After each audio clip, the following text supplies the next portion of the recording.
Yeah. Well, we had put that in to kind of test things out, and it was still in there. Let me go to my page. Okay, we are live. Nope, that's an old one. Sorry.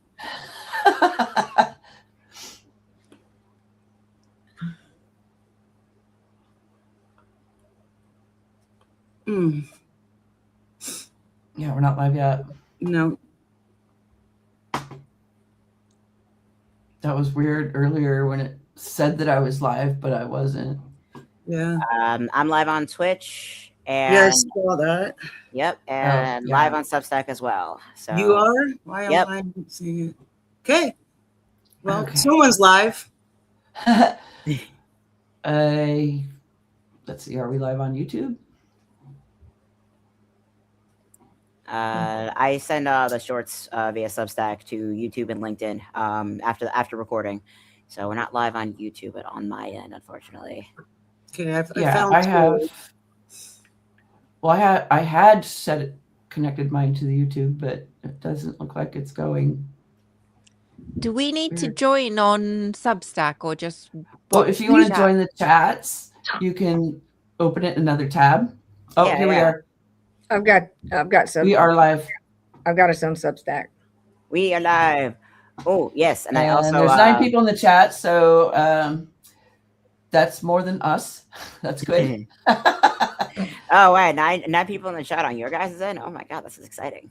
Well, I can't even find my live yet. So, but we'll get going. How many were in the chat? So on my side, where it says Neurodivergent Hodgepodge, there's 9 people. Nice. We used to be able to do it all in one single. Yeah, because we were using my live alone and just pushing everything through there. Yeah. And we're all going live at different accounts here. Yeah, that's everything up. But there's mine. And so, Mama and Laura, if you want to join mine, there it is. Yeah. Join yours too, because I can't find it. Yours, Neuro? Yeah, I just clicked it into the chat. You see it? Private chat right there. To the right? 10 people in the. All right. Hello, everybody. Oh, there's Hi, Laura. Nita. Hi, Aaron. Hi, Julie. Yes, we're definitely alive. There we are. And Oh, I would imagine that Ken is here, my Hi, neighbor, Chris. but he won't chat, probably. Hey, Court. Hi, Court. Julie. We're getting some hearts now. Yeah. Woo. Keep Yay. smashing those hearts. Yetta's here. Yeah, hearts. Okay, we've got a pretty good start. So we'll go ahead. I'll introduce everyone and we'll continue with the disclaimer and move on to conversation. Okay, I'm Sushi of Mindhaven. I am the host. I have my 2 co-hosts, Nero and Tig. And real quick, before we get on, we're going to do our disclaimer just to keep us safe. All right, and I guess that's my cue. Yes. Hello, everyone, and welcome to Mindhaven. We are a weekly discussion and roundtable podcast to serve as a safe space for discussing mental health topics and conditions with lived experience from our own stories. We are non-professionals. If you are in crisis, please do not DM any of the hosts or participants or pursue us. Instead, you can call or text 988 if you're having a hard time, or if you're a service member or veteran or LGBTQ looking for some community, there are links and numbers you can call and text right here in the ticker below the screen right there. So without further ado, let's get started, shall we? Awesome. Okay. Hello, everyone in the chat. We have a really good start today. I'm loving that. Today we have Laura Not Loomer and Mediocre Mama, and our topic tonight is finding acceptance. So with that, we will, if either one of you want to start off and talk about your story in that topic. Go ahead, Mama. Okay, thank you. Thank you all, first of all, so much for inviting us to share your space with you. And also thank you for having this space, because there's lots of professional mental health type areas on the internet, but not so many safe spaces where people can just go and share their own experiences. So I was really pleased to find you, and thank you, Neuro, for inviting us. Mm-hmm. Yeah, I'm glad you came. And I just want to, before I start, to say that I'm Gen X. I grew up in a generation where we weren't necessarily the kindest with our language. And that's the voice that still talks to me sometimes. That's certainly the voice that got me in and out of alcoholism. And so sometimes I might use phraseology that's clumsy. And I wanted to apologize in advance because I'm trying to become more intentional about the language that I use. But sometimes I forget myself, and I don't want to offend anybody, and I will do my best, and I'm going to be learning for however long I've got left on this planet. Right. Thank you so much. We need more people willing. Yep, that's wonderful. That's wonderful, Mama. Thank you so much. Thank you. Okay.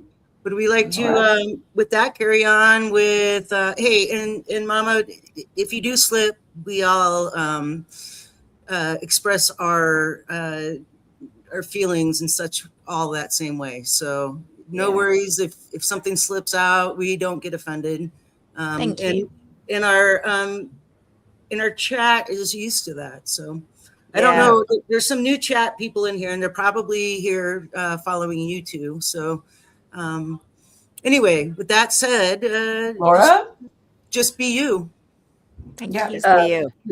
so Laura, want to take a minute to introduce yourself? Well, I'm Laura. I go by Laura Not Loomer, not in capital letters, on Substack. And so I am an alcoholic and drug addict, and I've been sober since 1990. January 19th, 1990 was my sober day. So it's been a minute. And the thing I think that helped me the most and forced me to look at what was going on was learning acceptance, because I had none prior to Alcoholics Anonymous. Is where actually I got sober in an inpatient facility, but we were required to attend like 2 meetings a day, and they had them in the facility as well. So, it got me sober. It's kept me sober, clean and sober. Alcohol and cocaine were my downfalls, and anything else I could get my hands on at the time. But cocaine kicked my tail end. Yeah. It really, that was my bottom. And acceptance was my savior. Awesome. Okay, yeah, and with that, our topic tonight is, I think I've already said it, finding acceptance. And so, who wants to speak up first about like going deeper into your story? Well, we've both got to a position of a few days in sobriety. My sobriety dates back in 2nd of May 2004.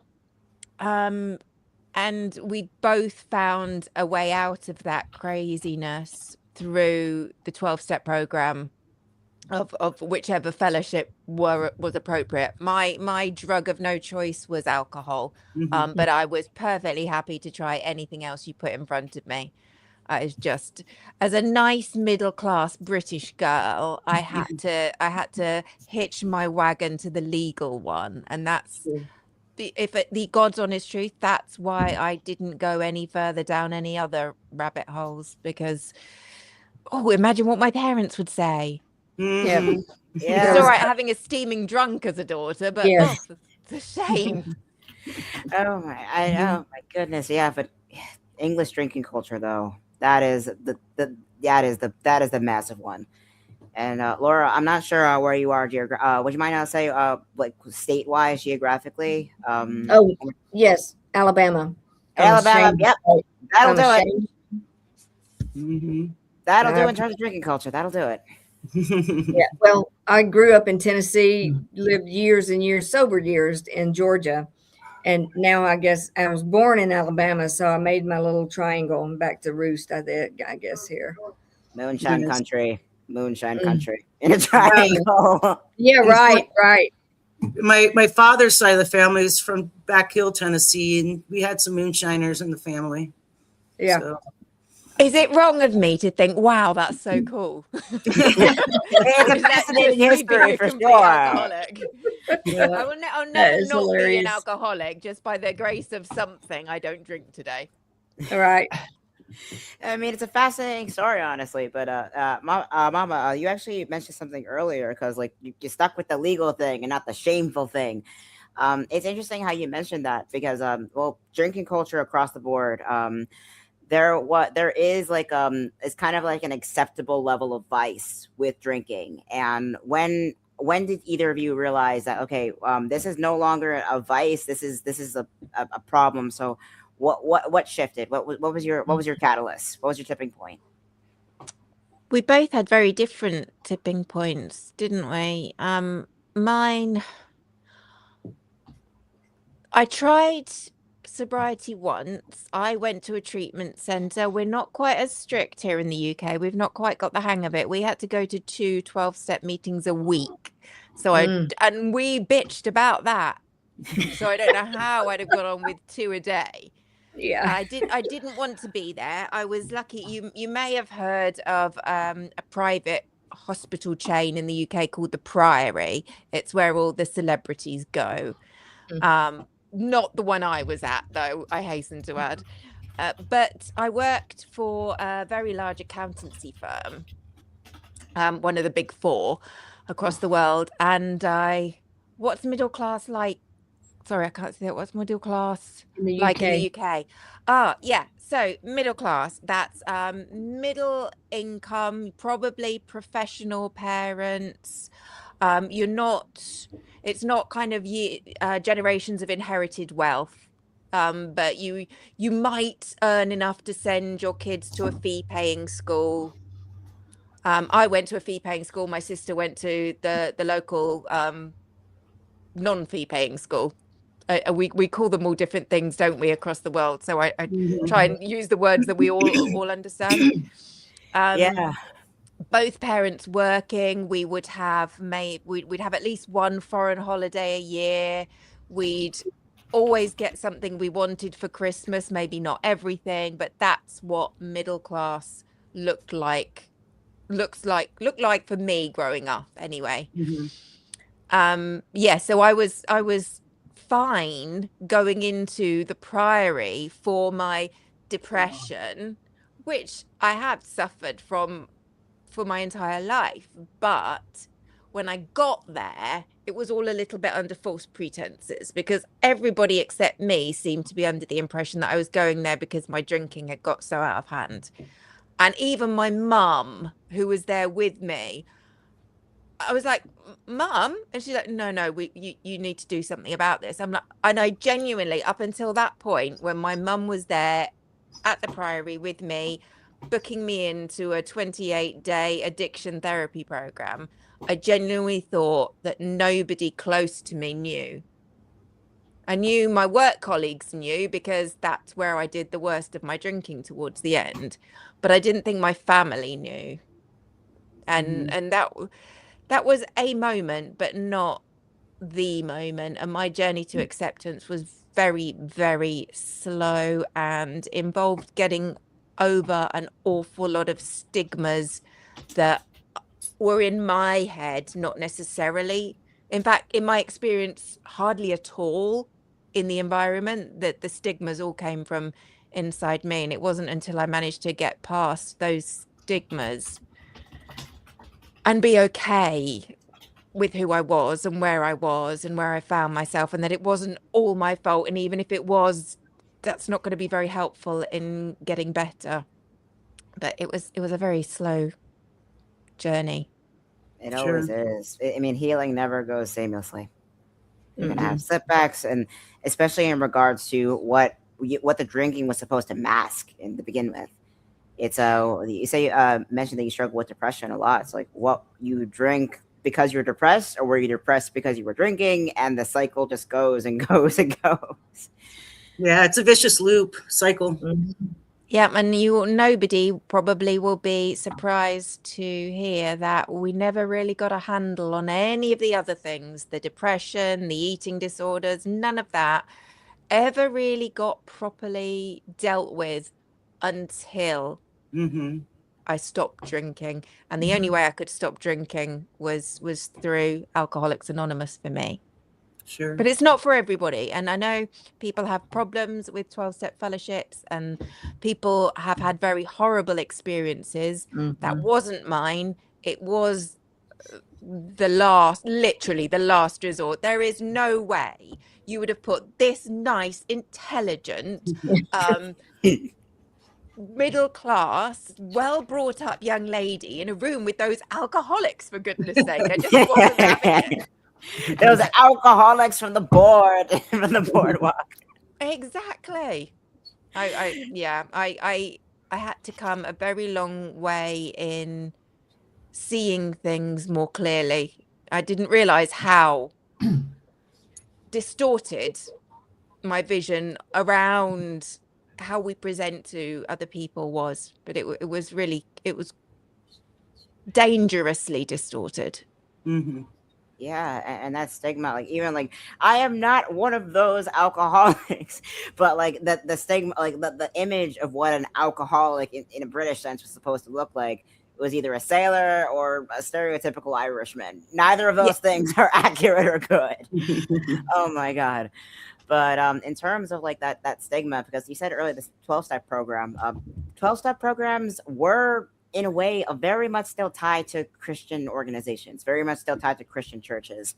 And that stigma and a lot of those hard experiences a lot of people I have with 12-step programs comes with the fact that we haven't really dealt with the bigotry and abuse and horrible practices that stem from that. And Laura, I want to know your thoughts on that, because do you have experience 12-step programs or in regards to the stigma and coming through with that? I got sober in Alcoholics Anonymous as well. Like I said, I was inpatient rehab.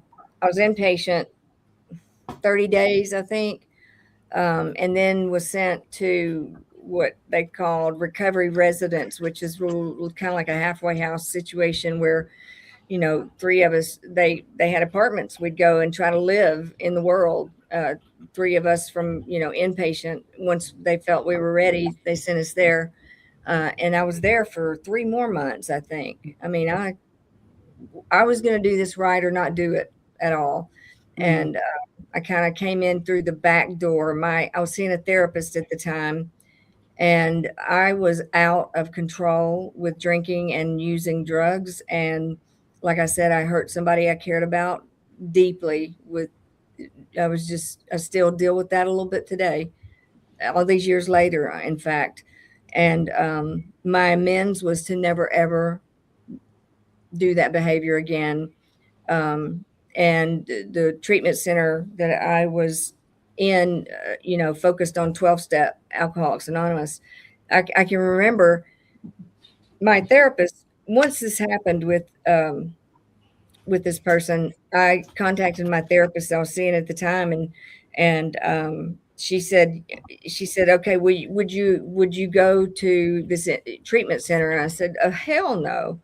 And she said, would you agree to go to a 7-day codependency workshop? Right. And I said, okay, I would consider that. And so that is how I went. The treatment center had a 7-day inpatient codependency workshop. And so I attended that. And all of the people in that group with me for 7 solid days worked on me. And it was the grace of God that everybody in there almost were teetotalers. I mean, you know, you fill out a thing when you first get there. How much do you drink? How much drugs do you do? And I, of course, lied about what I was using. But even my lie compared to those folks looked outrageous. Like, it was so stark, and it had to be for me. You talk about, you know, the religious aspect of AA being related. There's, you know, they're part of the tradition of AA is that we are not affiliated with any, what is it, religion, sect, Denomination or organization. yeah, or religion. And they have plenty of AA meetings in churches, and some of those do tend to lean towards the Christian flavor. But if that had been me, if that had been my experience, I can promise you I would not have gotten sober. And so thank God it was not my experience. And I was in Memphis. This treatment center was in Memphis. But when I was still in the 7-day program, I was walking up the hall one day and I heard this chanting, like, what the hell is going on in this place? This is weird. And I heard all these people just chanting and couldn't figure out for the life of me what I'd gotten myself into, honestly. And turns out it was the tail end of an AA meeting, and they were reciting the Lord's Prayer. And that's how we end AA meetings. Is we start out with Serenity Prayer and we end with the Lord's Prayer. And that's what I heard was that. And so kind of lost my train of thought just now.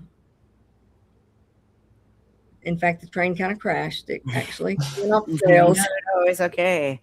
Yeah. But yeah, religion wise, it was not my experience, because I can promise you, I grew up Southern Baptist, was forced into it by my parents. And once I was old enough to say, no, I'm not going to church. And I didn't want any part of that. I refused to go any longer. And I still today can't walk in a church that I don't feel PTSD.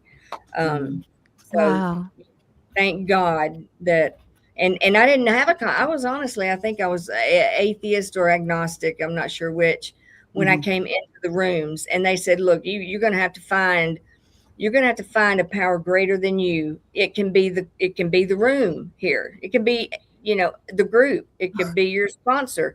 You have got to come up and understand that there is a power greater than you.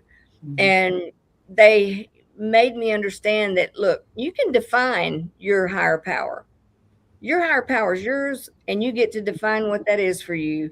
And it was like, wow, that was like magic. It was so freeing that they gave me permission to define a God of my own understanding. And I'm very sort of possessive of that God. Because it is, my God, and my God understands me, and my God doesn't judge me, and the whole 9 yards. I made my God fit me, and that is how. And that's enough. And it is enough, and it is everything. Actually, it's everything for me. And I found, a spirituality once I could do that I never had before. Right. That's pretty incredible. I was fortunate enough not to be raised in any religion whatsoever. My parents gave us, my sister and I, that option if we wanted to go check out a service. But I happen to identify as an atheist now. I went to enough services to say, nope, not for me. Yep. So, yeah. Too many hypocrites walking around this earth. I couldn't deal with that. Yeah, the zealotry is definitely they're gonna say one thing on Sunday and then the rest of the week. Yeah, that I partially blame the United Kingdom for, because apparently dealing with the religious crazies and sending them on the freaking boat over here where they were not supposed to survive the journey was the more humane decision. You guys would set up bleachers and go set up the bleachers in front of the gallows on a Sunday afternoon. What happened to that? I can only apologize. Religious wars continued to happen for some time after that too, and the witch trials happened at the same time. Yeah. So craziness. Oh my God! But Laura, you said something pretty important, because I was raised atheist agnostic myself, and I was never like I was never a believer. I wasn't forced into it. I never really had it. I was isolated so badly by my biomusers, my parents. But it was always when in a situation where I either wanted to end things or should have flat out ended things right there. That something happens out of thin air, whether my apartment came in 45 seconds after I've already decided that enough was enough, or when I was tapering off Yeah. enough psychotropic medications to knock out a schizophrenic hippo and somehow not die from the tapering process. Yes, exactly. I went If- through that too. Yeah, Mhm. if there is a God, he thinks he's funny. He Yeah. thinks it's funny because death is a cruel mistress sometimes. Yes, it is. Yeah. But at the same time, it's interesting how even if you have that experience, whether you're like have that stigmatized, trying to separate that, well, I'm not one of the alcoholics, or I don't want to be one of the part of the religious crazies dangling snakes over over their faces in church. Yeah, but even then, you can still find a place of grounding by finding something higher than yourself, whether that be coincidence, chance, math. In my view. Exactly. Yeah, that's fascinating. Honestly, that's honestly something I think a lot of people need to really try to evaluate, because it is comforting. And I think Yes. there is a place in society for that. It's comforting. Sure. It is. Yeah, it is. And getting back And to the topic, I think, and with religion, I know we're getting off the addiction part, but I think a lot of people are trying to find their own acceptance when they do join a religion. Yeah. They feel like they don't have any other option, and there's a community there that will, welcome them in. And Yeah. I mean, I live in Mormon country, Yeah, but even so, it's like that's honestly why people are susceptible to things like scams and cults and really dangerous situations, or even like falling into addictions or any of that when they're at their lowest point. When you're in like or we're having a hard time, struggling with your mental health, or at a major life transition, you move to a new city. If you don't really have a lot of security, something tethering to the earth and the sky or whatever, you're going to be susceptible to bad actors or some nasty or some really nasty impacts and illnesses that could really screw with you long term. And it could be hard to untether yourself from that once you're in it. Yeah. That could also like be like the same for like an abusive relationship, or even for something like a radical political movement. Yeah. Yeah. Right. Yep. What it comes down to is community. It's so true. And with us being pack animals as humans, we're all looking for that community. So if we are feeling a little bit like we don't belong for any reason, like you were saying, Tig, it's really easy to be sucked in by the first community that'll have you. And if that happens to be a harmful community, it's almost better the devil you know. At least they want me. Right. At least these steaming drunks who, once we've all had enough, we don't give a shit how the rest of us are getting home, but we'll all start the night together. So that's good enough. But they want me. And I think it was a Groucho Marx quote. I was very much that I didn't want to be part of any club that would have me as a member, but I wanted to be a part of every club. I just was looking for a home. I was just looking for someone to accept me. All the acceptance that I thought I needed was coming that way, and that it wasn't. It wasn't. Right. That was my big mistake. Yeah. Well, I think it's a learning process too. I mean, I don't think any coincidence is a mistake. It's a learning experience. So yeah, and it's also like a human part of the era too. I mean, for most of human history, our third spaces are like gathering and communal spaces. We're either religious oriented, with that because religious spaces doubled as administrative spaces and whatnot. They, for most of a good chunk of human history, abbeys, monasteries, whatever, multiple different faiths, doesn't matter. Or once we hit the Enlightenment, Renaissance period, and society becoming more and more secular, we had that separation for the good reason. We switched church culture with drinking culture, and that has taken its toll. So I think where we are right now is trying to figure out, like, in terms of like human history, and that's never been done before, because if the bar sucks and the church is, the abusive practices that go on in there have become impossible to ignore, what space can we create to replace that need for a community and third spaces? Because that's really what we all need as humans. That's always what it comes down to. Yeah. That's a tricky one because I don't know how the answer to that. I don't think any of us do. No one has the answer to it. Yeah, I mean, in Enlightenment Europe and London, they set up coffee houses and tea houses, and again, pubs and occasionally brothels.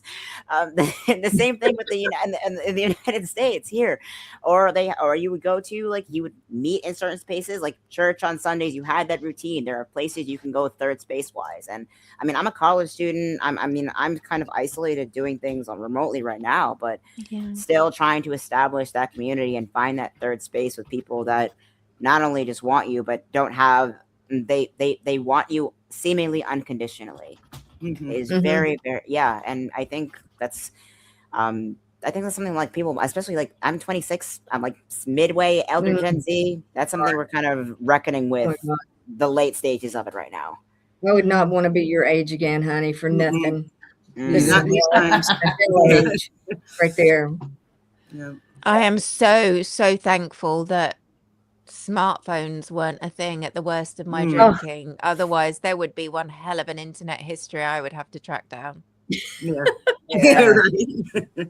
I'm so grateful. So many Yeah. things that I'm grateful for. I'm grateful that I managed to overcome all, but at least one at a time, all the stigmas that I thought I had. So absolutely, God was like, I am intelligent. I am science-based. I'm not going to believe in your silly guy in the cloud. That's just ridiculous. I'm too smart for that. I was really, really arrogant because I was really, really scared. Yeah. And I had to, I'd grown up learning, well, you're the smart kid, never was the sporty one, never was the pretty one, never was the funny one. The label that I got was the smart kid, and I embraced it because I knew I wasn't any of the other things. I was pretty sure I wasn't the smart one either, which made that even harder to project being the genius in the room, and it's exhausting. Sure. I completely understand that. Honestly, it's one thing because, like, well, you spent your entire life from childhood, you were told you're supposed to fit this role, and it just didn't happen. It was a role that was never supposed to fit. And I think that's honestly why, like, that level of arrogance is not something that's not uncommon to the older generation, but it's something I've seen a lot in people my age too, because there is a fine line where religious doctrine spills over into cultural philosophy, I find. And even though, like, I'm not going to believe in your crazy sky god, meanwhile, you're still debating your decisions, whether it would make you a good or bad person. I mean, you're debating decisions, whether in the same way someone would be fighting for their soul. It's like, I didn't do this wrong. I'm not a bad person. Oh, this person is this, that, and the third. They are a bad person. It's a very similar mentality, even if you don't believe in the literal definition. I am becoming a lot less judgmental, and that's helping me be less hard on myself, because there was nobody I would judge as harshly as I would judge me, because I was failing in every single direction, and can still see that. It's a lot easier to see the directions I'm failing in rather than the directions that maybe I'm actually making a really useful contribution. And it's hard to see that, because my experience growing up was there will be somebody there to tell you that you are not doing as good a job as you think you are. So better get in first. If I tell you I know I'm shit about everything and there is literally nothing I can achieve in my life, then you can't tell me. And it's a miserable way to live. And it's no wonder I needed something to take me away from that, to numb that feeling. So. Yeah, sure. So we have looks like we have a cult survivor in the chats. Who is it now? Wow. Julie Robe. Okay. Wow. Roebuck? Julie Roebuck. Okay. Wow, Julie. Yeah. My sister got heavily involved in the Mormon church. We grew up in Northeast Ohio, but the original Mormon temple was right there. So we did have a lot of Mormons growing up, but they are a completely different type than they are in Utah. Different flavor of Mormon. Yeah, they're not quite as weird, I guess. But at any rate, she married twice into the religion, and it wasn't good for her. It did not turn out well, and I can probably say she is somewhat of a cult survivor as well. Wow. Yeah, one of her second ex-husband, was not a very good man, and did a lot of weird, like, bad stuff, and almost took her life. But I don't want to go too deep into that, but it just shows you, like, each religion has its, glitches. Not all the people that are practicing that religion are good people to begin with. They're just doing it as a status quo, Out of habit. Yeah, What's that? I remember hearing around the rooms something along the lines of religion is for those who are scared of going to hell.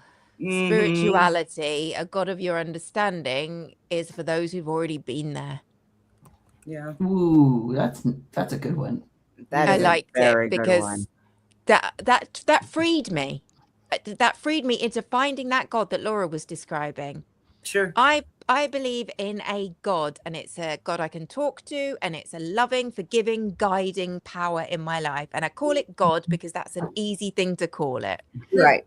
But I didn't want to have anything to do with those religious crazies, like somebody already said. It's just no. I was a resentment collector when I came in Oh, to sobriety. Everything I girl. could find to hate. So I hated the fact that you were all talking about God. Then this is how I was to other people in rooms of Alcoholics Anonymous. I hated the fact that you did this stupid chanting and prayers. I hated the fact that you had rules. I hated the fact that oh god, it's gone out of my head. There was something. I hated the fact, that's what it was. I hated the fact that you were all so fucking happy. Mhm. Excuse me, That but- level of, oh my God. No, exactly. And this is honestly where, like, the line between, like, philosophy, doctrine, and culture and all that kind of blurs together, because what you just described was my experience being okay. My parents used psych wards as a form of punishment for me growing up. Oh my They God. basically, I'm on the autism spectrum. I'm an autistic savant, along with with the ADHD in there too. I have a very rare kind of genius in a clinical sense. But with that in mind, like, I was forced back into these DBT groups over and over and over because I liked having a cheeseburger backpack, and I wasn't my parents' perfect child, what they wanted. Essentially, I wasn't fitting the role it was supposed to, which is basically supposed to be a pet for my parents to take care of indefinitely. I was clinically genius, but that role was not meant for me, meant for my brother. And being stuck in this group with the DBT stupid worksheets, oh my God, it was like these. We all just fell off we're the gonna- stage. Yeah, I just noticed that. I wasn't sure if it was my bandwidth or. I'm not entirely. No, I don't happened? see any of us, but I can still hear us. We all Yeah. fell off the stage. Yeah, We're off the stage. we exited stage left. Let me remove everyone and see if we can add you back in, because we still have like 20 minutes to go.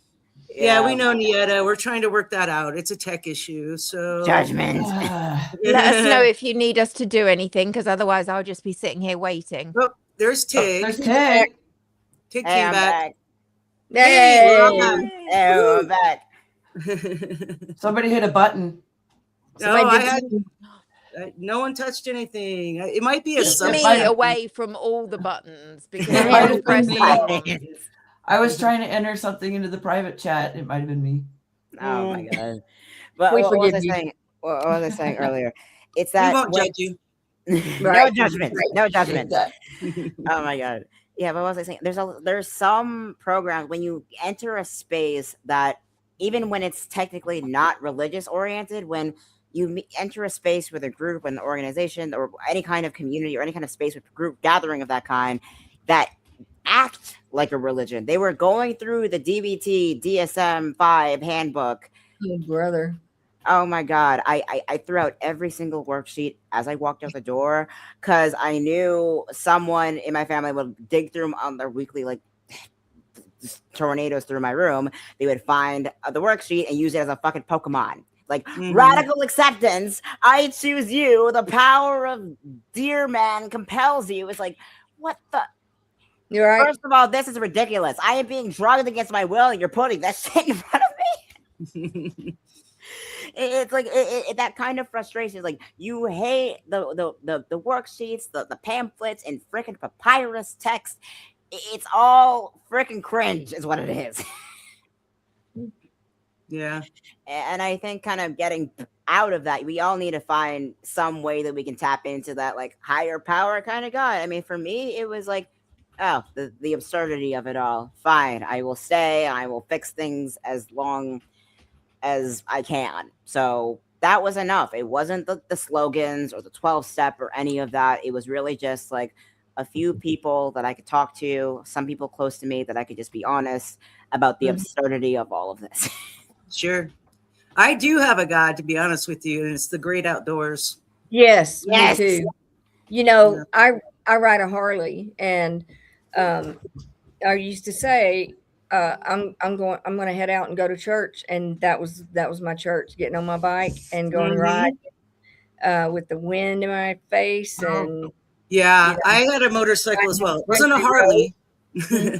Yeah, I had a motorcycle as well. It was not a Harley, but it's that I live in the northern part of Utah, and we have lots of canyons, mountains, yeah, and just getting on that bike and riding through our beautiful canyons, and it was amazing. right. I would go hit the sounds- country road, the country back roads where, you know, I might see 2 cars on in 30 minutes. Those kind of roads, and Windy and hilly. yes, and nobody Windy, on them. hilly. It was just church for me, and Yeah, you know, absolutely. nature is church. Hawks are my God now, more or Oh, less. nice. Yeah. Systems for me are my thing. I love finding systems and the way things organize. Like biology intersects with so much. I mean, once you learn one subject, you just find the connections of how it connects to another. You figure out that my first love was zoology, but then I figured out that wait, parasites are animals that live inside other animals. That counts. And next thing I know, I'm in the medical field, and it just goes on and so on and on and on. Yeah. So, Amazing. Oh, did we address what Summer said? So she wrote, judgment is such a beautiful thing to leave behind. We need it, but only need parts of it. It's lifelong work to understand. The layers of unlearning are terrifying, can be isolating, and are also beautiful. And I just thought that was a brilliant thing to say. That Wow. it's so spot on. Yeah, And it did just give me well goosebumps. described. So. Yeah.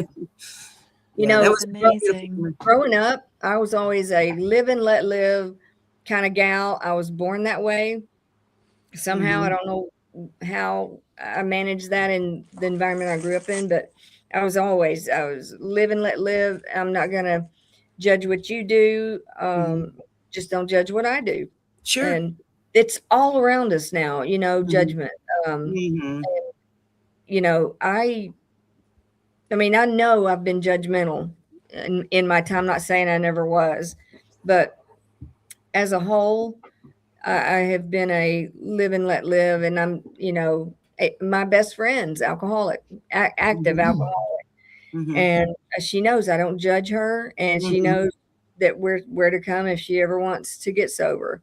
We've talked about it, you know, and she's dipped the toe in the water kind of thing. But and she knows I would never push her in that direction.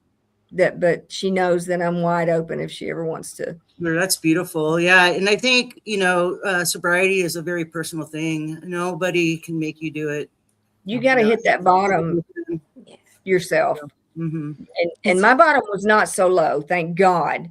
I didn't have to lose the car and the house and, you know, everything I owned, and I didn't end up on the streets and that sort of thing. And I didn't lose anything, honestly, of value or material value. Yeah.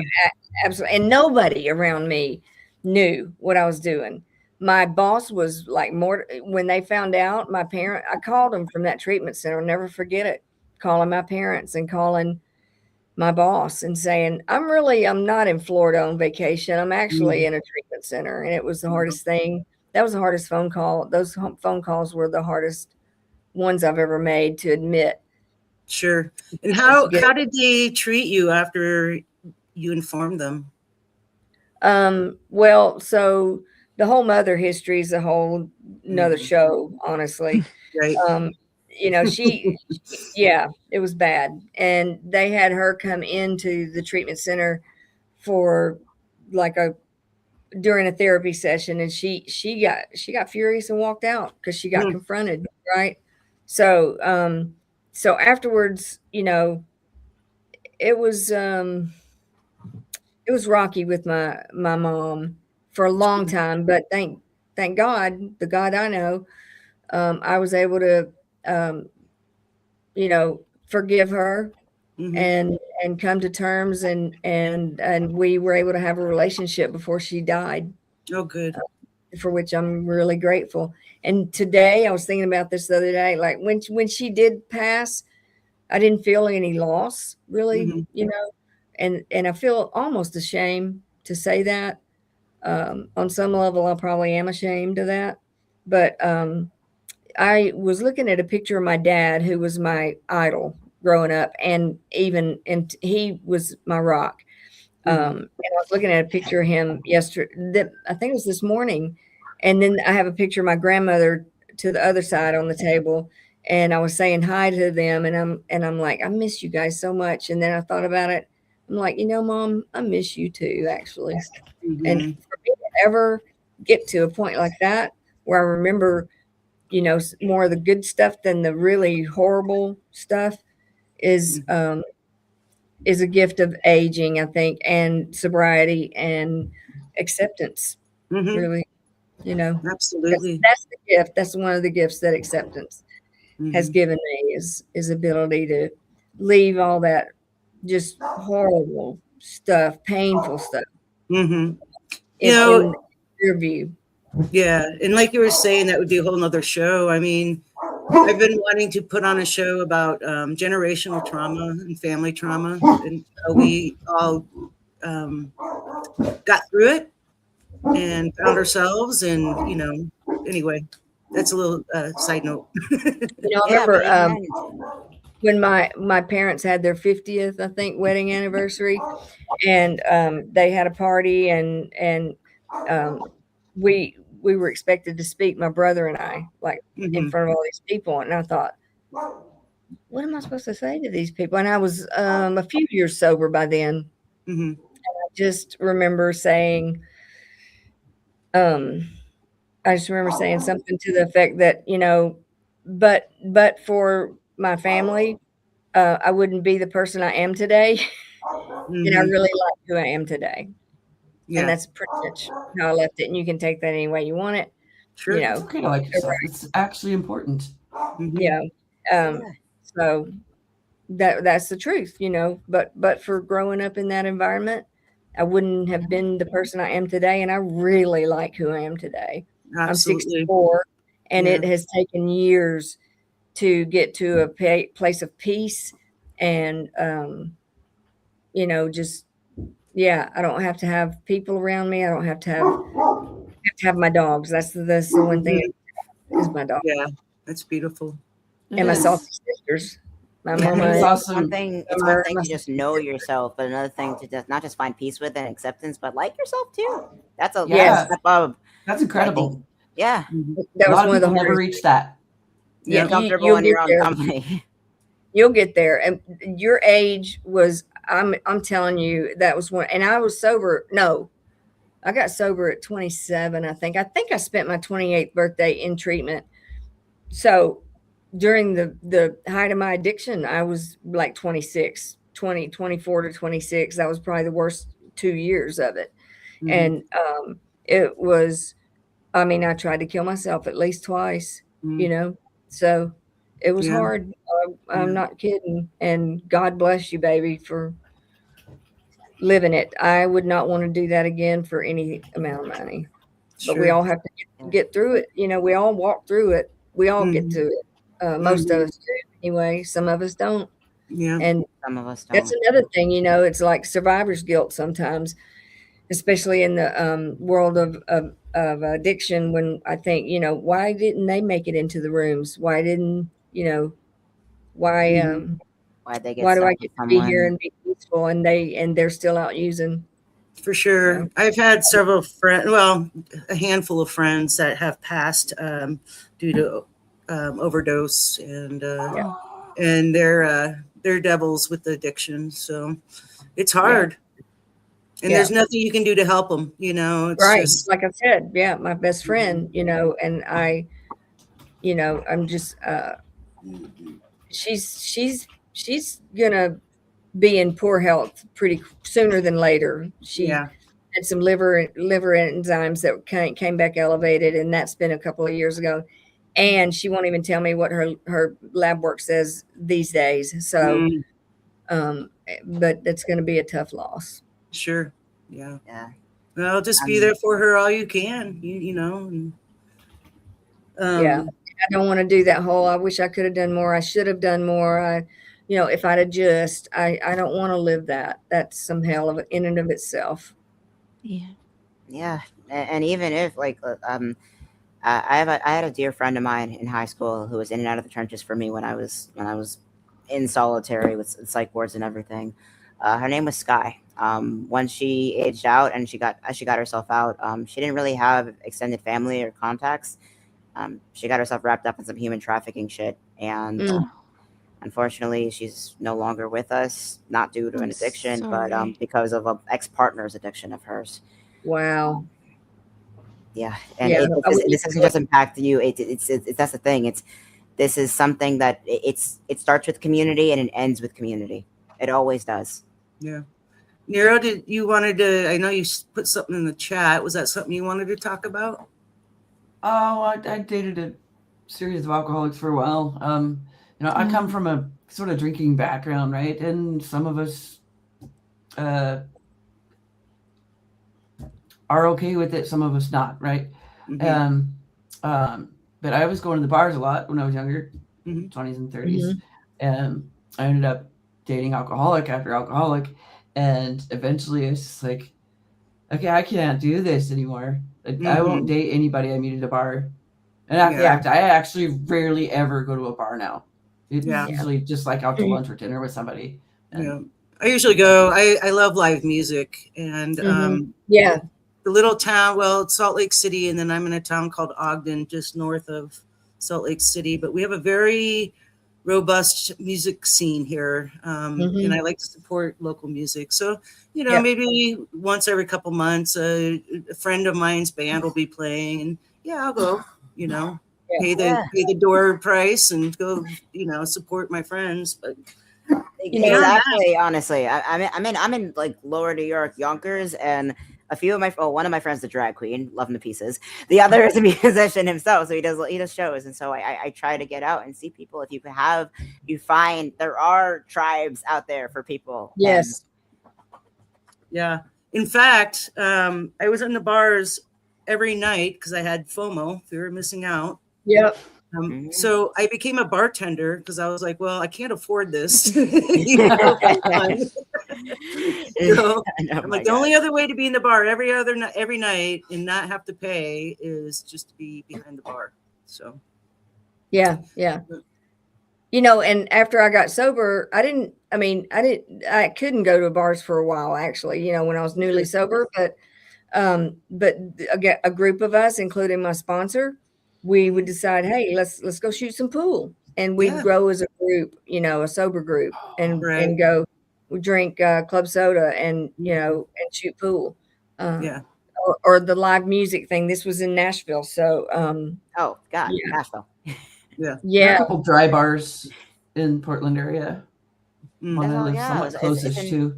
It's an up and coming thing. There's more dry bars. There's more mixes. I mean, I will go to like either a show or like a Shirley Temple. Those Shirley Temples are delicious. Yeah, but I've never heard that term. That's something I'm more familiar with, I guess. With dry bars, it's like a bar setup, but there's no alcohol at all in there. Yeah, they great just feel like concept. A lot- mocktails. Recovering alcoholics go to them. Love it. Mhm. Yeah. That's And a also, like, great a lot more idea. young There wasn't people. anything like that back in the day, but Oh yeah, not back then. Even in, you, Laura, you have 10 years on Mama and Me, and so like we're not familiar with that either. I think the the millennials and the younger generations have watched the Gen Xers, especially. All of our shenanigans, and they're like, Yeah. no, that's not The for me." 80s was nuts. Feral yes, it generation. was. It's so true. My Love son, the my 80s. eldest, is 24, and he's just not interested. Yeah. He's also autistic, Mm. as is my younger one, but he's only 12, so he hasn't quite decided whether he wants to drink or not. But Right. yeah, my eldest son, he was kind of, well, I don't think he has, but he's like, "Nah, I tried it a bit, tried a bit of weed, didn't really like the way it made me feel, so nah, didn't do Well, it again." good. I'm like, wow, how do Right. you do that? First person. I mean, like, Yes. from like, I mean, maybe this is just my perspective. Like, a neurodivergence, like, where our brains are already loud. We don't really, and we find ways to calm ourselves down before, like, we even get to like access to like weed or drugs or anything like that. Like, if Mhm. you have to function in day-to-day life, grow from like birth onward without people Yeah. trying to hang you from the gallows, Mhm. for being any number of ungrateful, this, that, and the third, you learn to self-soothe very, very early on. Mhm. And it's like, this feels unnecessary, so you just don't do it. Right. Yeah. That's been Well- part of my acceptance journey too. Sorry, just quickly, because I know we're near the end. Yeah. It wasn't just about accepting that I was an alcoholic. It was about accepting everything about me, the things I'm good at, the things I'm not so good at, and accepting other people that I didn't necessarily understand. So Mhm. I hadn't got a clue what it meant to be neurodivergent when I first found out that my eldest, who wasn't diagnosed till he was 18, so he's had a tough journey. Mhm. And I've had to learn not what autism is, Mhm. not how these people behave. I've had to learn what works for him in our Mhm. home, what works Mhm. for the three of us. Yep. When Yes. he's being an arse, I can tell him he's being an arse. Mhm. Yes. But when he Uh. needs me to stop singing because the noise is going right through him, that's nothing to do with my beautiful singing voice, I hasten to add, then I can just, okay, I hear Right. you. Mhm. Yeah. And we give and take, and there's so much love. It's not the house, and this is no disrespect to my boomer parents, but it's Mhm. not the environment I grew up in. We Right. love each other so massively. We just want to try and make each other's lives easier, and we have to find each other's love that. way. Mhm. That's always Yeah. what it comes down to. It's Yeah. like, and that's Can't not do something it. like you can grow up in families that operate like cults, or you can cultivate families that operate like community. I Yeah. love I that. I mean, my mother was a special needs teacher through and through. She drank the Kool-Aid on fixing autism and the whole eugenics BS, all of it. And she's regretting it now, years later, after I had to survive 4 years of homelessness just to get away from her. Mhm. But even so, it was a long, long road. And even now, like, I'm 26. This is the 2000s, the 2010s. If you had a kid who was autistic, you drugged them until they couldn't think anymore. That's what you Mhm. did. And Right. even like, it was the 80s was crazy. Like, if you had if you were depressed, you drank. If you wanted to lose weight, you did the Judy Garland diet and you smoked. Mhm. That's what you did. And even coming into it now, we understand now that, like, yeah, this was harmful, but also accepting what happened to me and understanding Mhm. that the knowledge either wasn't there or wasn't taken seriously, or was my parents were manipulated as well on that front, to their credit. Sure. It's also like coming to acceptance and Mhm. coming to terms with the time, because we're in a Right. very interesting era in human history right now. Yeah. And I Absolutely. That's what's it's- going on today, isn't it? Yeah. Yeah.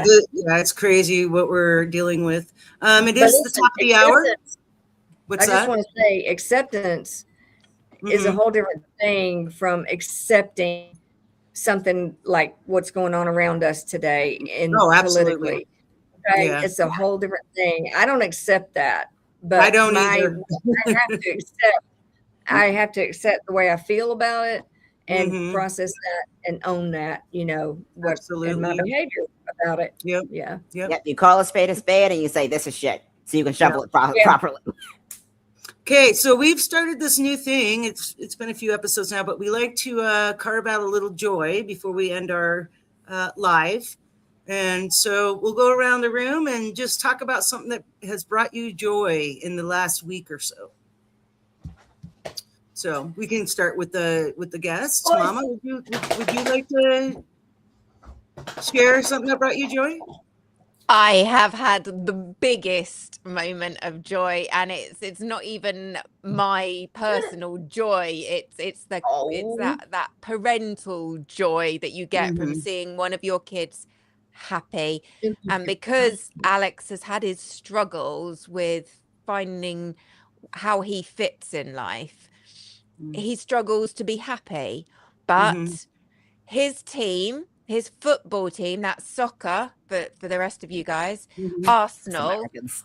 won the domestic league. They are champions after many years of trying to become champions, and he That's is over the amazing. moon, and I'm over the moon for him, and his dad's over the moon, and it's just, there's so much joy. And we spent today I've got my football shirt on. My team lost today because we just can't do anything right. God damn it. There was another team that were depending on us to win in order for them to be safely in the top flight, and we didn't, and they didn't. So I feel really bad for them, but so happy for my son, and to be able to enjoy this moment of joy with him. So yeah, I am absolutely, you got me on a fantastic week. I'm buzzing.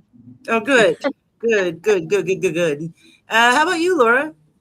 I don't have anything near as exciting as that, but the one thing that brings me joy every single day are my dogs. Yeah.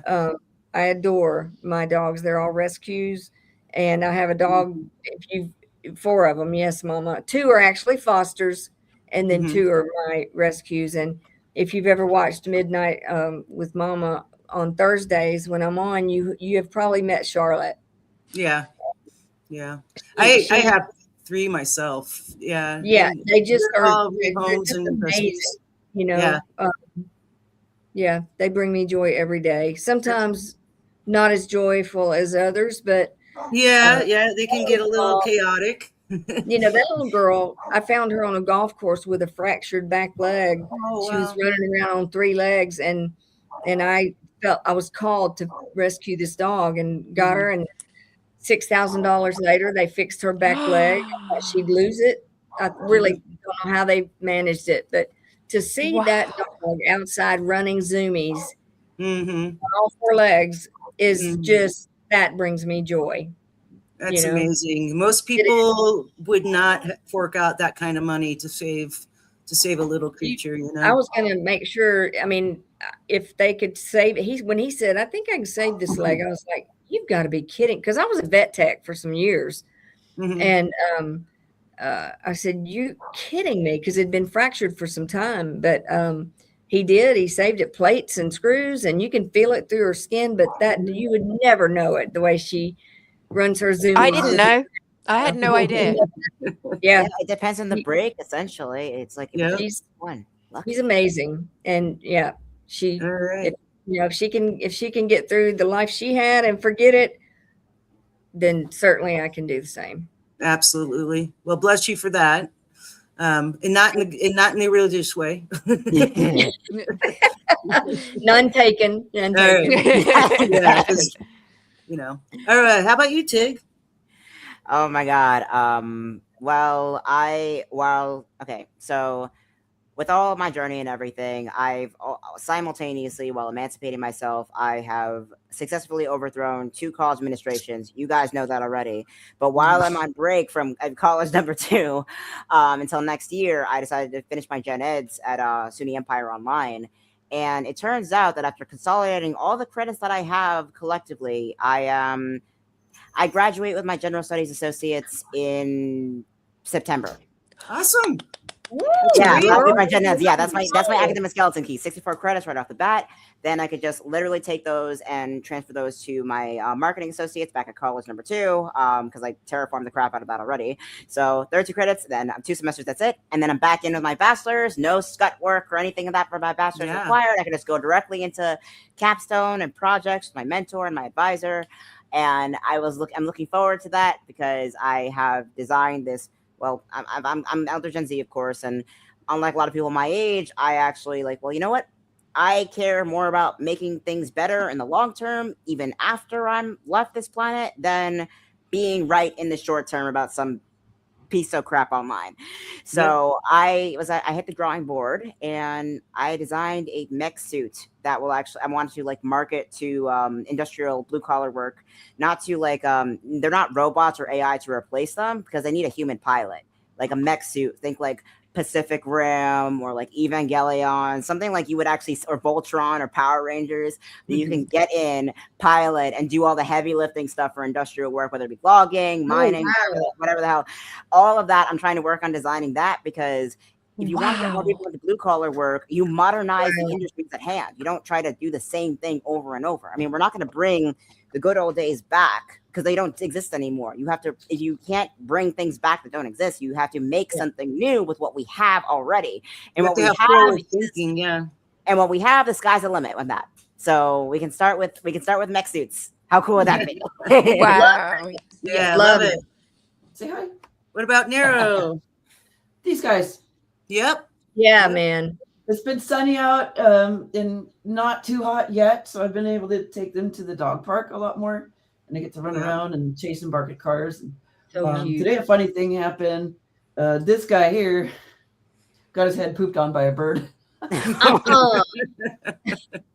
It's supposed to be good luck, isn't it? What? Yeah, It's in dog the UK. It's a superstition. If you get pooped on by a bird, it's good luck. Oh my yeah. God. I mean, I've been pooped on by birds, but Never I've heard never that. seen it hit a dog's head, especially a dog so small. What did he do?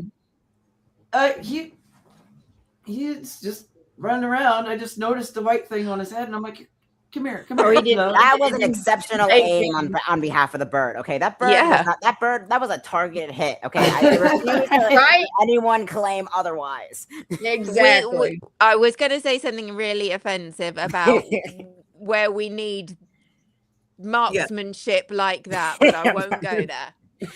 Forget the marksmanship. Let's just go straight to the Grimm's fairy tales and go straight for the eyes. He cleans up well. He cleans up well, but yeah, my neighbor called him shithead. Well, he wasn't wrong. No. Yeah. And at least this one likes baths, so there's that. Oh The- my The goodness. big one does not. Well, I'm going to share mine. Not only do my dogs bring me joy, but my ability to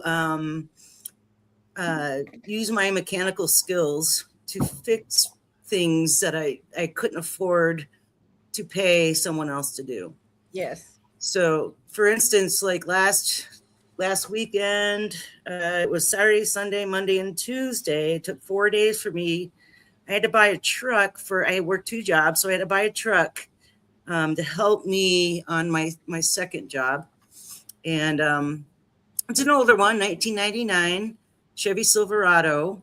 They're still easy to work on, but I completely took out the water pump, replaced it, and then did a few other things that needed to be done. It has, in Utah, we have a thing called emissions test, because we have a lot of bad air in Utah. They call them inversions due to the pressure. Anyway, it's bad. At any rate, it passed emissions. It is now legal, and Yay! She lives. Woo!